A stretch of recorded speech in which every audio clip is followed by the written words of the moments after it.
Hey, how's it going, everybody? The gameplay in the background is going to be a little bit different today. I have been having to work the past couple days, so I haven't had much time to get really good gameplay. So I'm just going to show off the new dance moves from the Refer a Friend quest, which I'm going to be talking about today. And I'm also going to be talking about why I don't think Destiny is dying, whereas some people do.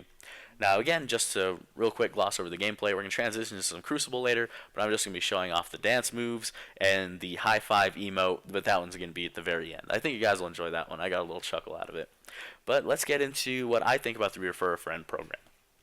The Refer a Friend program is really interesting. There's a lot of controversy behind this one, and honestly, I don't think it's a very big deal. It's not like they're offering exclusive, ultra powerful weapons or really cool new armor pieces or anything. It's just completely aesthetic. It's a shader, emblem, a sparrow, and a few swords, which you already have the swords. They're just reskinned swords. Now, I understand the Destiny community. Everybody wants to have everything. It's that loot hoarder mentality.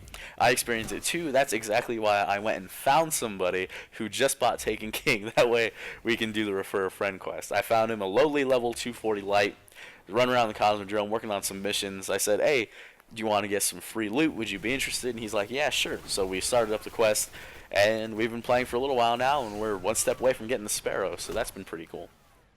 But the problem a lot of people see with this is the fact that they've already recruited their friends to play this game.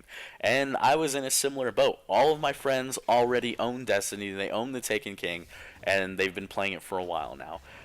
The hard part would be getting older friends who left the game to come back because they're reluctant to start again with this game. They already know what to expect, and yes, Taken King did a lot to change the Destiny formula, but it still wasn't as great as it could have been, in my opinion, especially from a story perspective. But that's just what I think. I know a lot of people praise the quote-unquote story that was in Taken King, but I still think it was fairly mediocre. But DLC overall was pretty good. Now, again, to expand on Refer a Friend, they really just need to make it so if you have referred people in the past, then you can still claim these rewards. For example, let's say I started playing Destiny day one and I talked my buddy Adrian into getting it a week later. Then I should be able to link accounts with him and we should be able to run those quests. Now, for people who refer a brand new Guardian, then they should be able to get something a little bit different too. So it will give older players the opportunity to get something, and it'll give the newer Sherpas an opportunity to get something.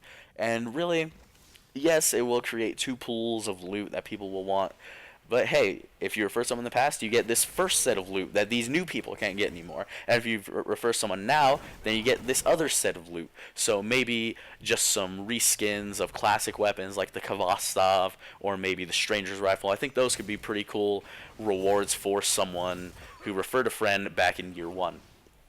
Now I want to talk to you about, do I think Destiny is dying? And I think absolutely not. I think the only reason there have been fewer players on Destiny lately is just because of the powerhouse monster games that came out. Tomb Raider, Fallout 4, Black Ops 3, Halo 5, and Star Wars Battlefront, even though it was slightly disappointing. All five of those games took huge chunks out of Destiny's player base. Fallout 4, a long RPG with a lot of content, is going to keep people busy for a very long time. Especially if they're very casual, they won't finish with that game right away. They may not come back for a couple of months. Same thing with Black Ops 3. It's being praised right now, released to near critical acclaim, and I know it's still the honeymoon phase for that game, but a lot of people are saying that it's just the best one so far, and based off what I've seen, I think I just might agree. But Destiny is far from dead. There's still a very devoted fan base in this game. You can still easily find raids on LFG. Yeah, a few things are a little bit harder to find now. For example, Nightfalls, or maybe if you want to get together for some Crucible. But as soon as Iron Banner comes around, every Friday for Trials, you know there's a large group of people getting on and playing. So as soon as the next DLC comes out, once challenge modes are starting to be released, you will see a huge resurgence in Destiny population. A lot of players will come back, and just over time, a lot more people will be playing this game, especially with Christmas coming around and the fact that this game has been out for a while. I think parents will be more akin to getting their kids Destiny as opposed to a $60 Fallout game, where Destiny's already had a couple price cuts, if I'm not mistaken.